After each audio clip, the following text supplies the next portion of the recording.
রাজ্যের প্রত্যন্ত জনজাতি এলাকায় পর্যাপ্ত শিক্ষা ব্যবস্থা গড়ে ওঠেনি বলে দাবি করতে দেখা গেল মথা সুপ্রিমোকে।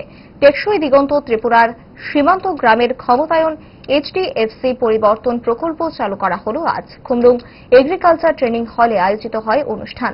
আনুষ্ঠানিকভাবে এই প্রকল্প চালু করতে উপস্থিত ছিলেন মথা সুপ্রিমো প্রদ্যোৎ কিশোর দেববর্মন। সেখানে বক্তব্য রাখতে গিয়ে এই মন্তব্য করতে দেখা গেল মথা সুপ্রিমোকে। आईएएस ऑफिसर, टीसीएस ऑफिसर आसपास तो नहीं करेगा। हमारा एजुकेशन सिस्टम यहां में ठीक नहीं है। तो अगर हम अपने यूथ को कोचिंग सेंटर बनाकर ट्रेनिंग दे सकें तो अपना राज्य का भला। So I am insisting on that. और फाइनली